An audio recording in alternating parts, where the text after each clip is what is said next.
Term है chemotherapy. देखिए chemo means chemicals और therapy means treatment of disease. तो कीमोथेरेपी टर्म का मीनिंग है ट्रीटमेंट ऑफ डिजीज।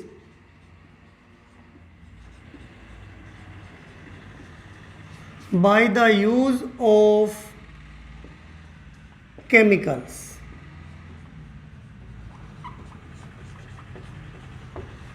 यानी केमिकल्स को यूज करके डिजीज का ट्रीटमेंट हम करेंगे, उस टर्म को हम बोलेंगे कीमोथेरेपी।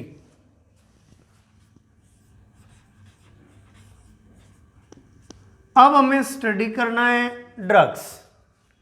तो देखिए ड्रग्स क्या होती हैं। ड्रग्स वो केमिकल सबस्टेंसेस होते हैं जो डिजीज के डायग्नोसिस, ट्रीटमेंट एंड प्रिवेंशन में यूज होते हैं। तो हम बोलेंगे these are the chemical substances which are used in diagnosis, treatment and prevention of disease।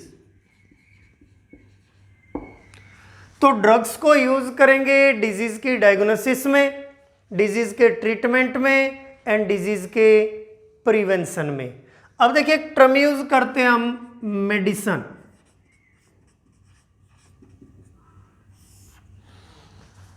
अब मेडिसिन क्या है।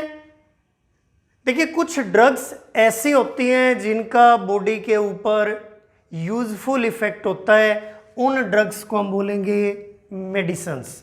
तो हम बोलेंगे these are the drugs which have useful effect on the body। जिन ड्रग्स का बॉडी के मेटाबॉलिज्म पे यूजफुल इफेक्ट होता है उनको हम बोलेंगे मेडिसिन्स। एक टर्म यूज करते हैं पॉइजन। अब देखिए पॉइजन क्या होते हैं। कुछ केमिकल्स ऐसे होते हैं जिनका बॉडी के ऊपर हार्मफुल इफेक्ट होता है, उनको हम बोल सकते हैं पॉइजन्स। तो हम बोलेंगे these are the drugs which have harmful effect on the body. तो चैप्टर को स्टार्ट करने से पहले कुछ टर्म्स माइंड में रखनी है। फर्स्ट है कीमोथेरेपी।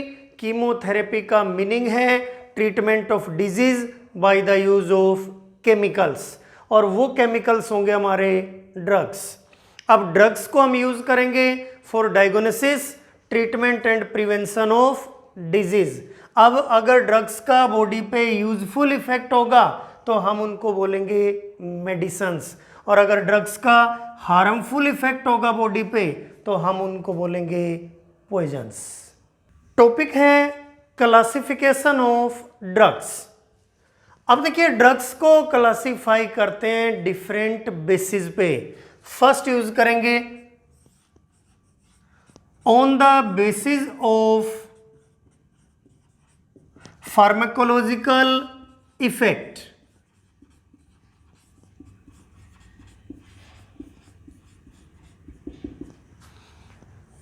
ड्रग्स को क्लासिफाई करेंगे on the basis of pharmacological effect. देखिए फार्माकोलॉजिकल इफेक्ट का मीनिंग क्या है। फार्माकोलॉजिकल इफेक्ट का मीनिंग है कौन सी ड्रग किस पार्टिकुलर डिजीज के ट्रीटमेंट में यूज होगी, उस क्लासिफिकेशन को हम बोलते हैं फार्माकोलॉजिकल इफेक्ट। तो हम बोलेंगे which drug can be used for treatment of which particular disease. देखिए जो डॉक्टर्स हैं वो मेनली इस क्लासिफिकेशन को यूज करते हैं, यानी किस ड्रग को किस पर्टिकुलर डिजीज की ट्रीटमेंट में हम यूज करेंगे, उस क्लासिफिकेशन को बोलते हैं फार्माकोलॉजिकल इफेक्ट। एग्जाम्पल देखिए, एनाल्जेसिक्स आर पेन किलर्स, यानी जितने भी एनाल्जेसिक्स होंगे वो सभी पेन किलर होंगे। बॉडी पेन है उसके ट्रीटमेंट में यूज होंगे एनाल्जेसिक। क्लासिफिकेशन में कैटेगरी बनी होगी एनाल्जेसिक, कोई भी एनाल्जेसिक हम यूज कर सकते हैं, वो काम करेगा पेन किलर का। इसी तरह बोल सकते हैं anti microbials are used against bacteria.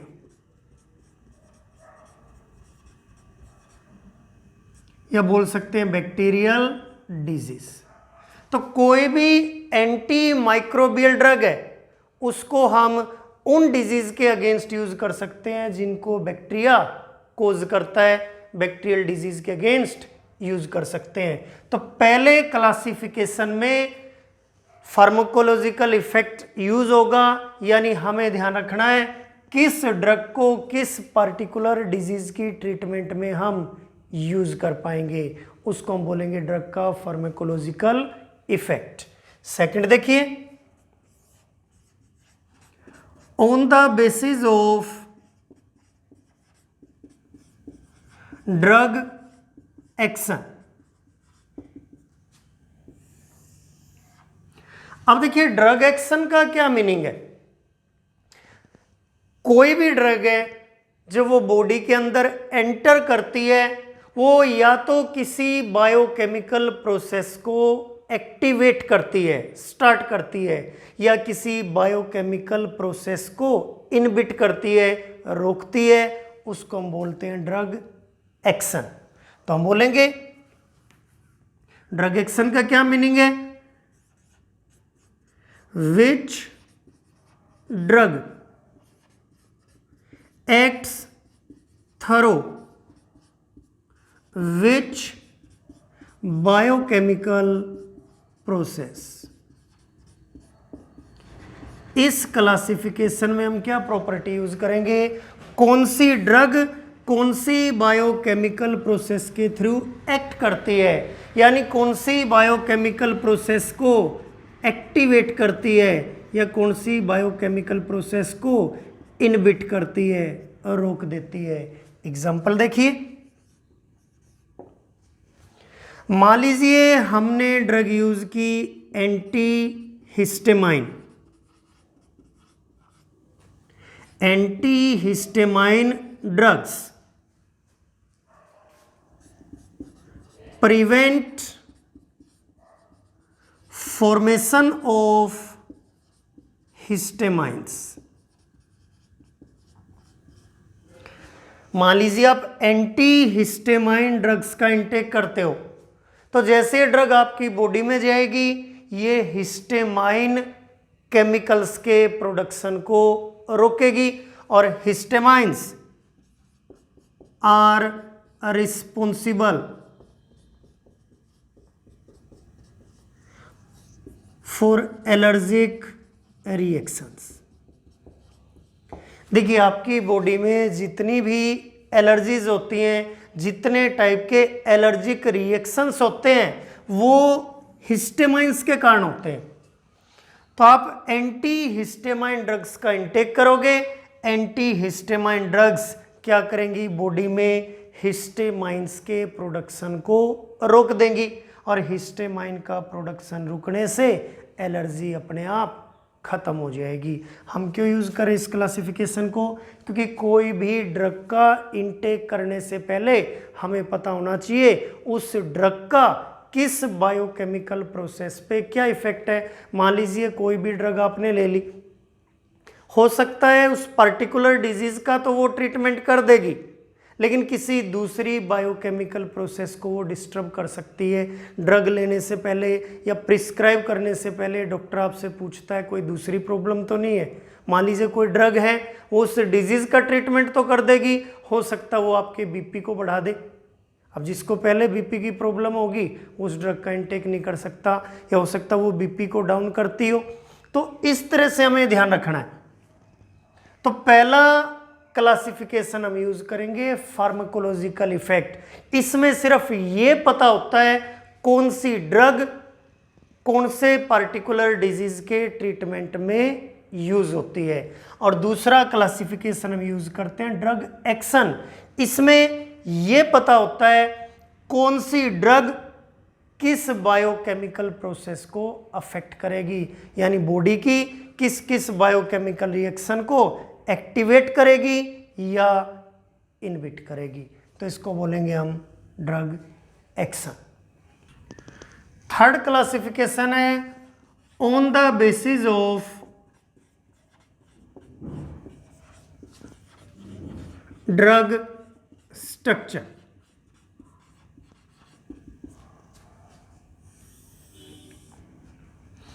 देखिए तीसरा क्लासिफिकेशन में हम ड्रग स्ट्रक्चर का यूज करेंगे। जितनी भी इंडस्ट्रीज हैं फार्मा इंडस्ट्री वो इस क्लासिफिकेशन को मेनली यूज करते हैं। ड्रग स्ट्रक्चर का मीनिंग क्या है?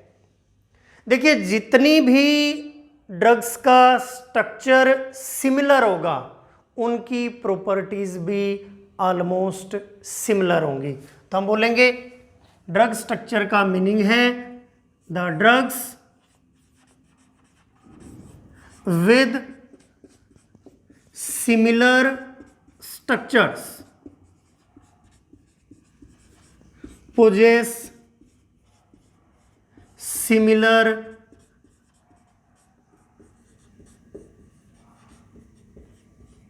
properties। जिन ड्रग्स का स्ट्रक्चर सिमिलर होगा उनकी प्रॉपर्टीज भी क्या मिलेंगी? सिमिलर मिलेंगी। जैसे हम यूज करते हैं सुल्फोन एमाइड्स।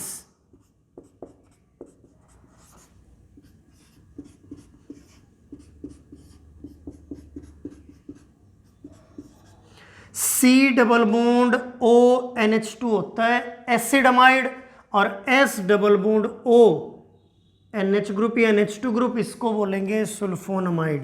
तो हम बोल सकते हैं simply sulfonamides are used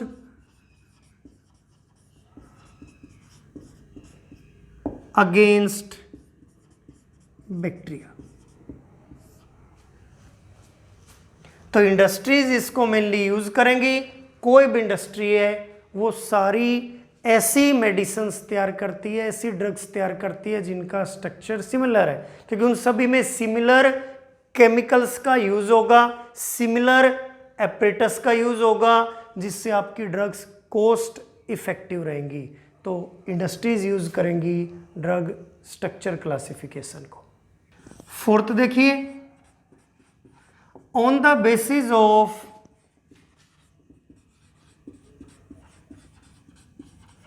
molecular targets.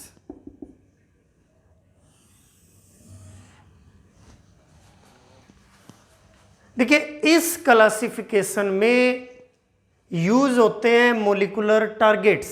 Molecular targets का मीनिंग है आपकी जो ड्रग्स हैं वो किन बायोमोलिक्यूल्स के थ्रू एक्ट करती हैं। आपने मेडिसिन्स या ड्रग्स यूज की होंगी तो आपने देखा होगा मोस्टली ड्रग्स को जब प्रिस्क्राइब करते हैं तो ये बोला जाता है खाना खाने के बाद इनका इंटेक करना है, क्योंकि जो मोस्टली ड्रग्स हैं वो कार्बोहाइड्रेट या प्रोटीन्स के थ्रू एक्ट करती हैं। उनके मॉलिक्यूल्स के साथ ड्रग्स जुड़ेंगी और उसके बाद वो अपने एक्शन को स्टार्ट करेंगी, तो उनको बोला जाता है मॉलिक्यूलर टारगेट्स। तो इसका मीनिंग है मॉलिक्यूलर टारगेट्स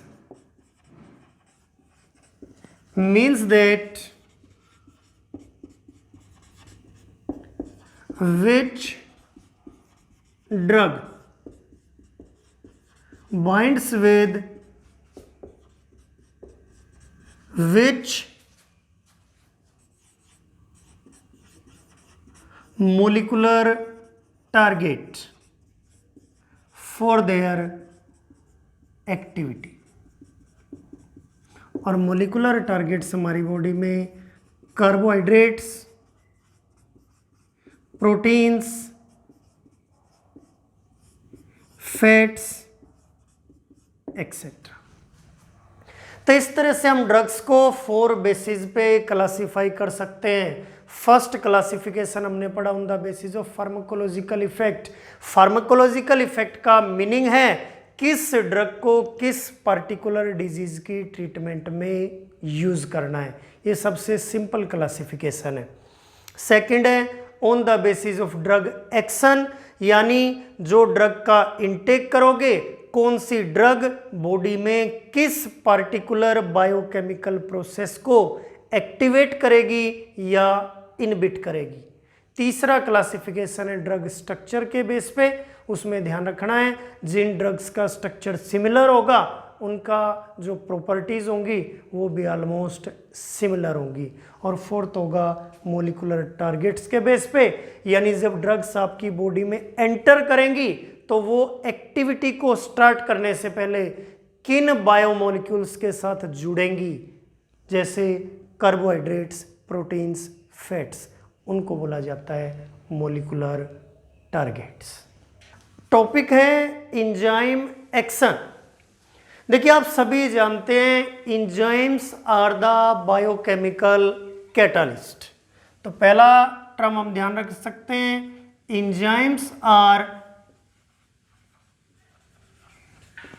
बायोकेमिकल कैटालिस्ट।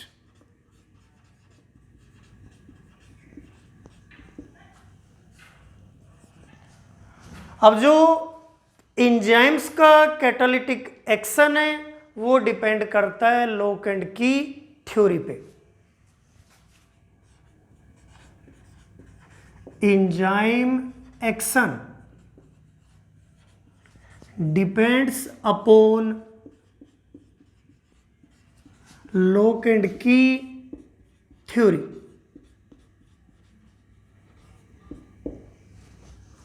अब देखिए इंजाइम एक्शन को कैसे डिफाइन कर सकते हैं हम। देखिए आपको ध्यान रखना है जो इंजाइम्स होते हैं वो प्रोटीनियस नेचर के सबस्टांस हैं। ऑब्जेक्टिव क्वेश्चन के लिए ध्यान रखना है प्रोटीन्स का colloidal solution. Enzymes are made up of proteins। Particle का साइज कोलाइडल रेंज में है तो हम बोल सकते हैं कोलाइडल सॉल्यूशन ऑफ प्रोटीन्स। अब देखिए इंजाइम्स बने होते हैं प्रोटीन के।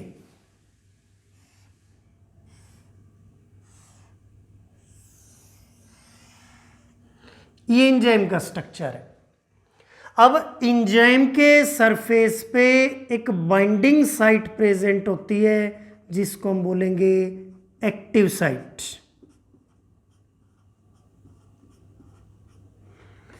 जो इंजाइम्स हैं वो प्रोटीन के बने हैं।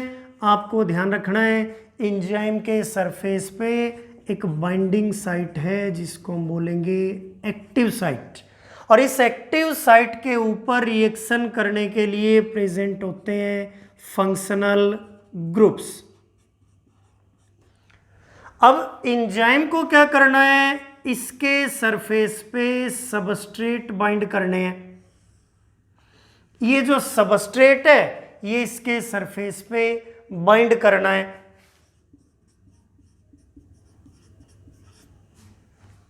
अब सबस्ट्रेट के सरफेस पे भी फंक्शनल ग्रुप होते हैं।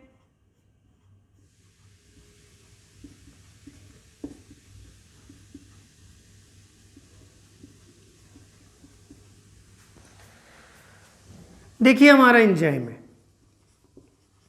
एंजाइम बना हुआ है प्रोटीन का और इसके सरफेस पे एक बाइंडिंग साइट है जिसको हम बोलते हैं एक्टिव साइट। यहां बॉन्ड की फॉर्मेशन हो सकती है, बॉन्ड की फॉर्मेशन क्यों हो सकती है? क्योंकि इस एक्टिव साइट के ऊपर फंक्शनल ग्रुप्स प्रेजेंट है। ये हमारा सबस्ट्रेट है, सबस्ट्रेट के सरफेस पे भी प्रेजेंट हैं फंक्शनल ग्रुप्स। अब हम यूज करेंगे लॉक एंड की थ्योरी। लॉक एंड की थ्योरी का मीनिंग क्या है ये समझिए। देखिए, जिस तरह से एक पर्टिकुलर लॉक को ओपन करने के लिए एक स्पेसिफिक की होती है, उसी तरह एक स्पेसिफिक सबस्ट्रेट की कैटालिसिस के लिए एक पर्टिकुलर एंजाइम को यूज कर सकते हैं हम। देखो कैसे, सबसे पहले जो की है वो लॉक के अंदर फिट होनी चाहिए। इसी तरह जो सबस्ट्रेट है वो एक्टिव साइट में एग्जैक्टली फिट होना चाहिए। अब की लॉक के अंदर फिट होगी, इसी तरह सबस्ट्रेट एंजाइम के अंदर फिट हो गया। उसके बाद जो की के ऊपर जो की है उसके ऊपर जो डिप्रेशन बने हुए हैं वो लॉक के डिप्रेशन से मैच होने चाहिए, कंपेटिबल होने चाहिए। इसी तरह सबस्ट्रेट के ऊपर जो फंक्शनल ग्रुप हैं वो एंजाइम की एक्टिव साइट के फंक्शनल ग्रुप से कंपेटिबल होने चाहिए। दोनों के बीच में रिएक्शन पॉसिबल होना चाहिए। यानी दो चीजें होगी, जैसे पहले की लॉक में फिट होनी चाहिए, उसके बाद की के ऊपर जो इंप्रेशन बने हुए हैं वो लॉक के अंदर जो डिप्रेशन बने हुए हैं उनके अंदर फिट होने चाहिए। इसी तरह पहले सबस्ट्रेट एंजाइम के अंदर फिट होना चाहिए, फिर दोनों के फंक्शनल ग्रुप आपस में कंपेटिबल होना चाहिए, तो दोनों के बीच में रिएक्शन हो जाएगा और एंजाइम सबस्ट्रेट को प्रोडक्ट में चेंज कर देगा। तो इसलिए हम थ्योरी को बोलते हैं लॉक एंड की थ्योरी। कैसे होगा देखिए, पहले हमने लिया एंजाइम, एंजाइम के ऊपर प्रेजेंट है एक्टिव साइट। अब एंजाइम के सरफेस पे आएगा सबस्ट्रेट, सबस्ट्रेट एंजाइम की एक्टिव साइट में फिट होगा और उसके बाद दोनों के फंक्शनल ग्रुप कंपेटिबल हैं तो दोनों आपस में बॉन्ड बना लेंगे, फॉर्मेशन होगी एंजाइम सबस्ट्रेट कॉम्प्लेक्स की। अब एंजाइम सबस्ट्रेट कॉम्प्लेक्स चेंज हो जाएगा एंजाइम प्रोडक्ट कॉम्प्लेक्स में, और एंजाइम प्रोडक्ट कॉम्प्लेक्स बनने के बाद एंजाइम क्या करेगा, प्रोडक्ट को फ्री कर देगा, प्रोडक्ट एक्टिव साइट को छोड़ के अलग हो जाएगा और एंजाइम फिर से नेक्स्ट सबस्ट्रेट से बाइंड करने के लिए अवेलेबल हो जाएगा। फिर से सुनिए, पहली स्टेप में सबस्ट्रेट एंजाइम की एक्टिव साइट में फिट होगा और फॉर्मेशन होगी एंजाइम सबस्ट्रेट कॉम्प्लेक्स की। फिर क्या होगा, दोनों के फंक्शनल ग्रुप भी कंपेटिबल है, रिएक्शन कंप्लीट हो जाएगा और एंजाइम सबस्ट्रेट कॉम्प्लेक्स चेंज हो जाएगा एंजाइम प्रोडक्ट कॉम्प्लेक्स में, और उसके बाद एंजाइम प्रोडक्ट को अपने सरफेस से डिसॉल्व कर देगा, फ्री कर देगा, एंजाइम नेक्स्ट सबस्ट्रेट से बाइंड कर लेगा और प्रोडक्ट को हमारी बॉडी यूज कर लेगी। तो इस ढंग से एंजाइम प्रोडक्ट की फॉर्मेशन करेगा। तो इसको हम बोलते हैं मैकेनिज्म ऑफ एंजाइम एक्शन, और हमें ध्यान रखना है it is based upon lock and की थ्योरी। टॉपिक है ड्रग एंजाइम इंटरेक्शन। देखिए, हम सभी जानते हैं जो एंजाइम्स हैं वो बायोकेमिकल कैटलिस्ट होते हैं और प्रोटीन से बने होते हैं। Enzymes are biochemical catalyst and made up of proteins.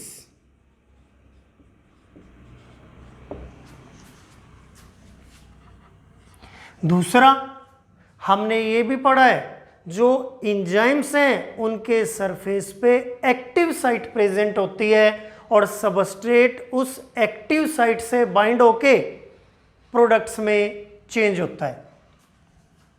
Substrate binds on the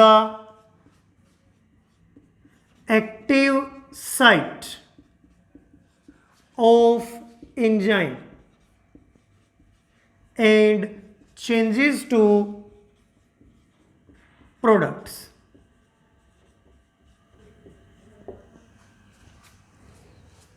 देखिए ये आपका एंजाइम है,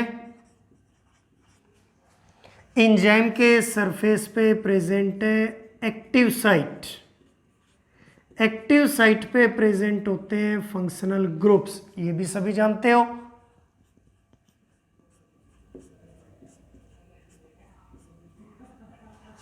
ये आपका substrate,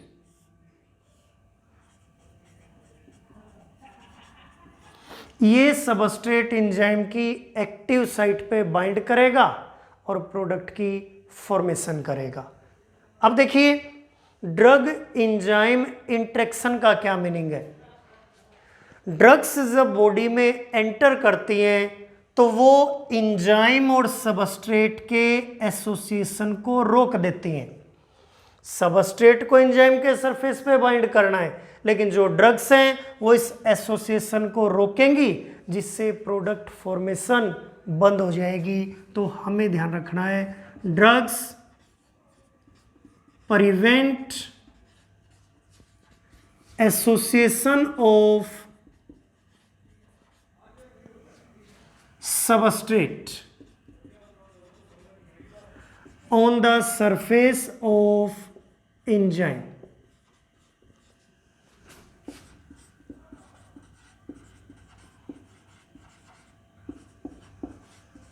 So no product formation occurs।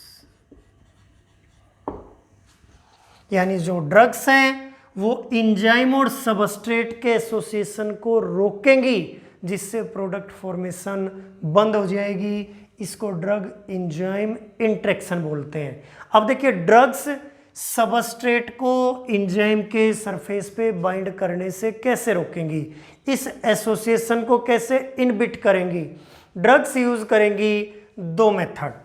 पहला होगा कंपटीशन इनहिबिशन।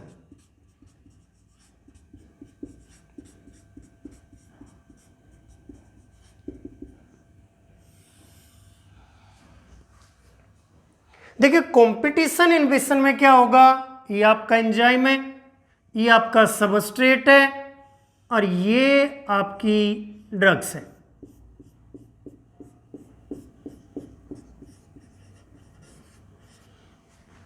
कंपटीशन इनहिबिशन का मतलब है जो ड्रग्स हैं वो सबस्ट्रेट के साथ कंपीट करेंगी, कंपटीशन करेंगी, यानी सबस्ट्रेट भी एंजाइम की बाइंडिंग साइट के ऊपर बाइंड करने की ट्राई करेगा। एक तरफ से सबस्ट्रेट आएगा और एक तरफ से ड्रग्स आएंगी, और ड्रग्स क्या करेंगी, सबस्ट्रेट से पहले एंजाइम की बाइंडिंग साइट पे बाइंड हो जाएंगी। यानी जो ड्रग्स हैं वो सबस्ट्रेट से पहले एंजाइम की बाइंडिंग साइट पे पहुंच जाएंगी और उसके साथ कोवलेंट बॉन्ड बना लेंगी, और कोवलेंट बॉन्ड की फॉर्मेशन से जो एंजाइम है उसकी एक्टिव साइट परमानेंटली ब्लॉक हो जाएगी। अब सबस्ट्रेट को बाइंड करने के लिए कोई एक्टिव साइट नहीं मिलेगी, यानी ड्रग्स ने एसोसिएशन को इनहिबिट कर दिया। इसको हम बोलेंगे कंपटीशन इनहिबिशन। हम बोलेंगे in this method drugs compete with substrate for active site। यानी जो ड्रग है वो सबस्ट्रेट के साथ एक्टिव साइट पे बाइंड होने के लिए compete करेगी, कंपटीशन करेगी। The drugs approaches before substrate and binds with active site. यानी जो ड्रग्स हैं वो सबस्ट्रेट से पहले पहुंचगी और एक्टिव साइट से बाइंड होगी। Now active site becomes blocked, so substrate cannot bind on it।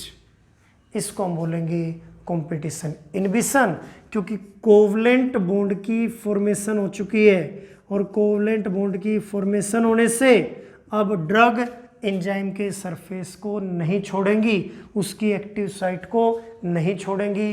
अब आपका सबस्ट्रेट एक्टिव साइट से बाइंड नहीं हो सकता और प्रोडक्ट की फॉर्मेशन भी नहीं हो सकती। फिर रिपीट कर रहा हूं, ड्रग एंजाइम इंटरेक्शन में आपको क्या करना है, जो ड्रग्स हैं वो सबस्ट्रेट को एक्टिव साइट पे बाइंड करने से रोकेंगी, दोनों के एसोसिएशन को इनहिबिट करेंगी। पहला मेथड यूज होगा कंपटीशन इनहिबिशन। इस मेथड में क्या होगा, जो ड्रग्स हैं वो सबस्ट्रेट के साथ कंपटीशन करेंगी, दोनों कंपीट करेंगे। अब ड्रग्स पहले पहुंचेंगी सबस्ट्रेट से और एक्टिव साइट को परमानेंटली ब्लॉक कर देंगी, सबस्ट्रेट बाद में आएगा और वो एक्टिव साइट फ्री ना होने के कारण एक्टिव साइट के ऊपर बाइंड नहीं कर पाएगा, तो इसको हम बोलेंगे कंपटीशन इनहिबिशन। अब सेकंड मेथड यूज होगा एलोस्टेरिक इनहिबिशन।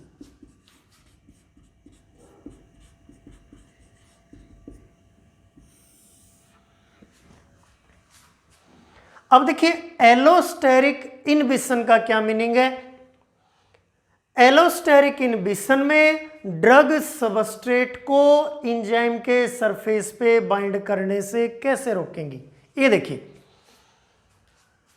अगर ड्रग्स सबस्ट्रेट से पहले एक्टिव साइट पे नहीं पहुंच सकती, ये मान लीजिए आपका एंजाइम है, ये फंक्शनल ग्रुप एक्टिव साइट के ऊपर, अगर ड्रग एक्टिव साइट के ऊपर सबस्ट्रेट से पहले नहीं पहुंच सकती तो ड्रग क्या करेंगी, एंजाइम के किसी दूसरे पार्ट पे अटैक कर देंगे। मान लीजिए ड्रग्स ने यहां अटैक कर दिया। अब आप सभी जानते हैं जो एंजाइम्स हैं वो प्रोटीन से बने हैं। अब ड्रग ने एंजाइम की किसी दूसरी पोजीशन पे अटैक कर दिया। अब यहां अटैक करने से भी क्या होगा, जो एक्टिव साइट का स्ट्रक्चर है वो चेंज हो जाएगा और एक्टिव साइट का स्ट्रक्चर चेंज होने से अब सबस्ट्रेट भी इसके अंदर फिट नहीं हो सकता और प्रोडक्ट की फॉर्मेशन नहीं हो सकती। तो दोनों पॉइंट अपने माइंड में रखने हैं, या तो जो ड्रग है वो सबस्ट्रेट से पहले एक्टिव साइट पे पहुंच जाएगी और सबस्ट्रेट से पहले उसको ऑक्युपाई कर लेगी, जिससे सबस्ट्रेट उस पर बाइंड नहीं कर पाएगा, वो तो हुआ कंपटीशन इनहिबिशन। लेकिन अगर ड्रग को लगता है वो कॉम्पीट नहीं कर पाएगी, वो सबस्ट्रेट से पहले एक्टिव साइट पे नहीं पहुंच पाएगी, तो वो क्या करेगी, किसी दूसरी पोजीशन पे अटैक कर देगी। अब एंजाइम बना हुआ है प्रोटीन का और दूसरी पोजीशन पे अटैक करने से एक्टिव साइट का स्ट्रक्चर चेंज हो जाएगा। और हमने पढ़ा है लॉक एंड की थ्योरी, जब तक सबस्ट्रेट इस एक्टिव साइट में फिट नहीं होगा प्रोडक्ट की फॉर्मेशन नहीं हो सकती। तो इसको हम बोलते हैं एलोस्टेरिक इनहिबिशन। कैसे डिफाइन करेंगे, in this method drug attacks at any site other than active site on enzyme, due to which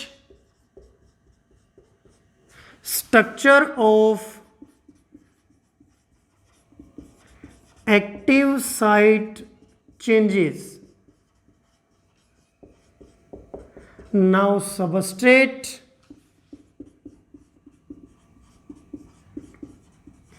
cannot fit into it, so no product formation occurs.